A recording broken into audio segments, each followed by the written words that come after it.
So here we are working on the barrel to the Stevens favorite, and as you can see, doesn't look too bad to start with. The barrel itself has some pitting and whatnot. But once you get into polishing these and using a file to get any pits out, it becomes much more evident where the damage is.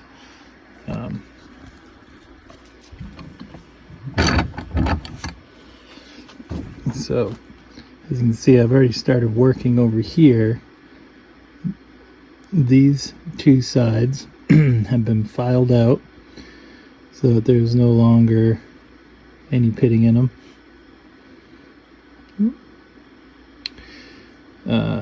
I saved the best for last. This is the side with the lettering. This you need to be the most careful of. And this one here I've started on, but as you can see, looks like somebody had over the last 100 years had used a steel punch to try to drift that sight, put some dings in it that we'll try pretty hard to get out, but those are a little bit deep. And then this is our new side, which I haven't started working on yet. I'll give it a couple passes so you can see what it looks like when you first start.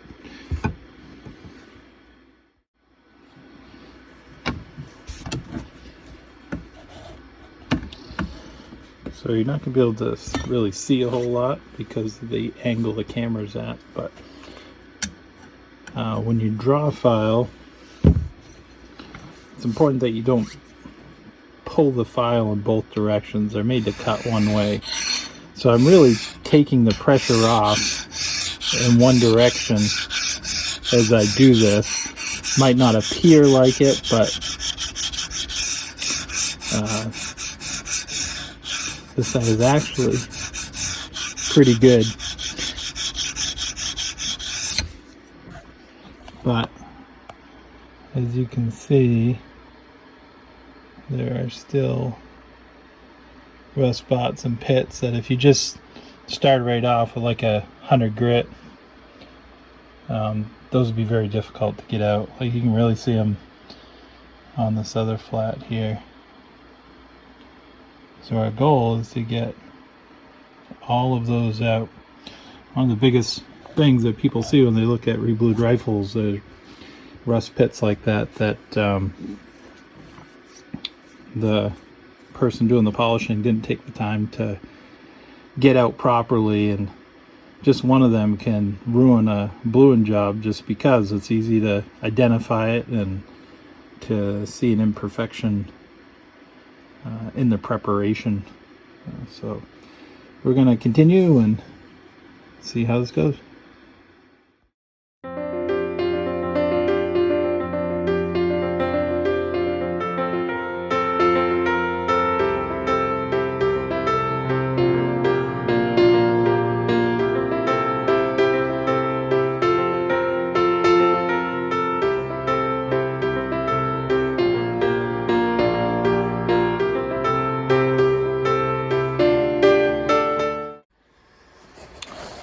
So I wanted to show you here that with a little bit of persistence, these imperfections could be worked out.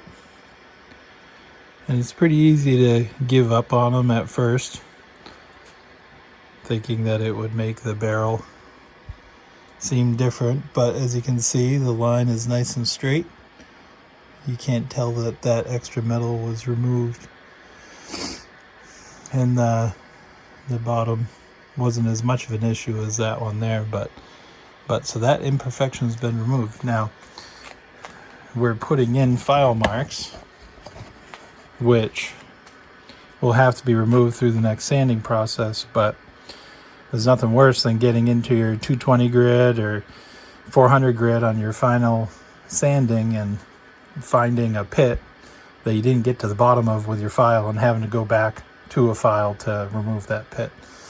And if you make sure you get them all out at this stage, it'll save you so much more work as you go through the grits than trying to remove an imperfection that should have been removed at the draw filing stage. So right now the only thing, the last one is this where we have our lettering. I'll put the camera down for a second.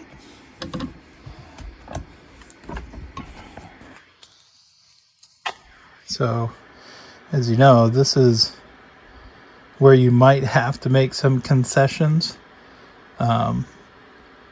Unfortunately, it's more important that the lettering is on there and clear than it is that a rust pit may end up making it through.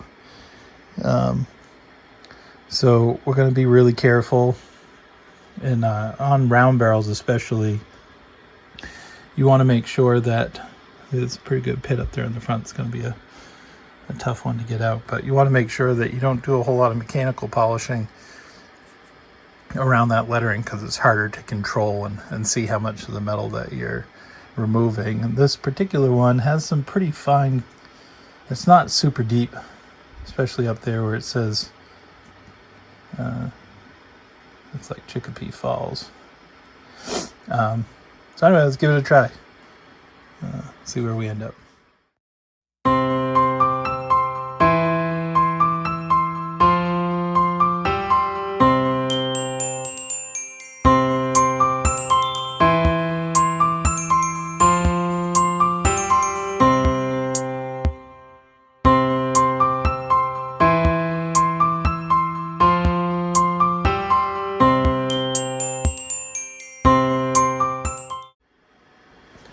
Okay, so I think we got a pretty good, I think we got about what we can get out of it. And as you can see, we worked around it as much as possible. We're able to get everything out of this front. Still got all of our lettering there. We're just gonna have to be really careful when we do our finish sanding as we work our way up to the grips. But that concludes the draw filing on these flats. There's a little Rosie in the background. Great Pyrenees. This step is, I would say, one of the most important steps of the polishing process. Keeping all your lines square, no overruns. It's where it really makes a big difference in the end product. And we'll move on to the rounds. So let's take a good look at this barrel as we get started. I ran the file across it a couple times to kind of see, so you can see where some of the deeper rust is. I think what we'll do with this is we'll give it a few passes on the 120 grit buffing wheel, and that will help us see where the worst spots are, where we can start to identify. There's a nice ding in the end there I didn't see. Identify where we need to do some file work on. And the goal of this is to, pretty good on there, is to try to make it look like nobody did any work on it. You can see this has been recrowned. Earlier in the week we put a new Redmond barrel liner in it, 17HM2, and rechambered it, and that shoots quite nicely. And so this should make a very nice finished rifle once we're all done. So we gave this an initial polish on the 120 grit polishing wheel to see where we're at as far as so you can see there's some pits in there that are going to have to be filed out. So right there. There's more than that. That's kind of hard to see. But as you look at it, you can see where the, that 120 grit's pretty aggressive, and there's it creates some flats on there. See, all those pits need to come out. You can just see them as the light glares off it. Now if you keep going after those, there's our big ding on the front. If you keep going after those with the 120 grit polishing wheel, you're going to end up with a barrel that has washouts and dips in it. And so what I like to do is to draw file them, so you're getting uniformity to the depth of the bottom of the pits, and then it'll blend in quite nicely as you go through the other grits.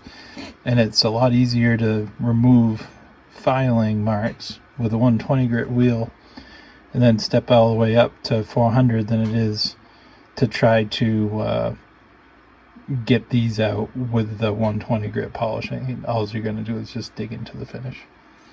So that's the next step, is we'll draw file the barrel to get the rest of these pits out.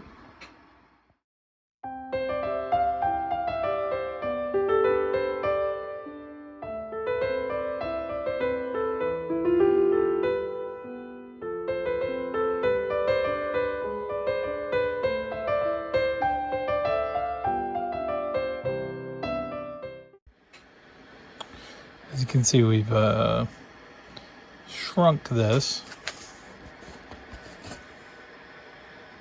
quite a bit. And if you notice on the end here, we're staying away from the tip of this as much as possible. Most barrels taper off right at the end just from the initial polishing, kind of rounds the ends off, but we're going to do our best to stay away from that so that we maintain a proper crown. We recrown this when we put the liner in. So I can still catch my fingernail on it, but we're getting there. We make sure that you work the area all around that. I almost file the actual ding or dent in this last, so I know that I'm bringing down the metal around it. I don't just go in there and try to remove it and then try to round the barrel afterwards. So I really work around that and then come and hit it as I go from one side to the other. So we've just about got it. See my thumbnail, you can see how small what's left. There's still a little mark, and you don't think much about it, but then after you're done bluing, if that's still in there, you'll notice that one, it's prone to rust again later on because it catches moisture in it, and two, when you just always know it's there. You can see it. Other people may not, but it's there. So let's put a little more work into it. We'll get that out, and we won't see it again.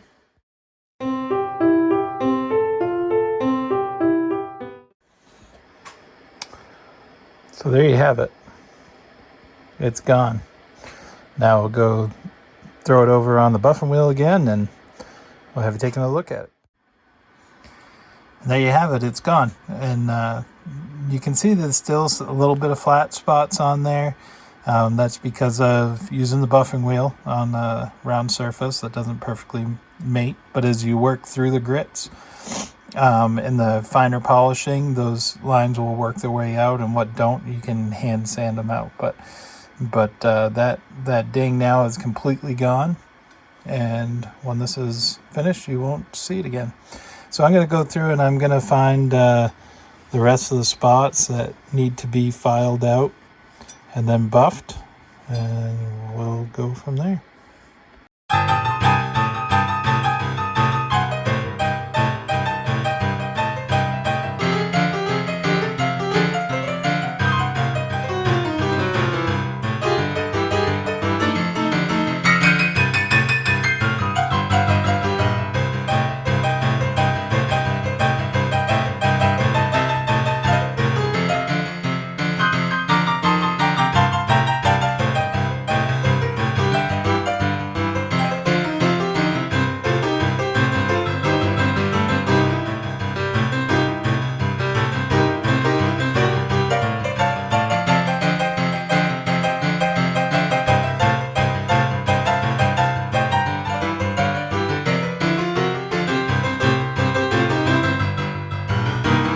Thanks for watching. Please like and subscribe.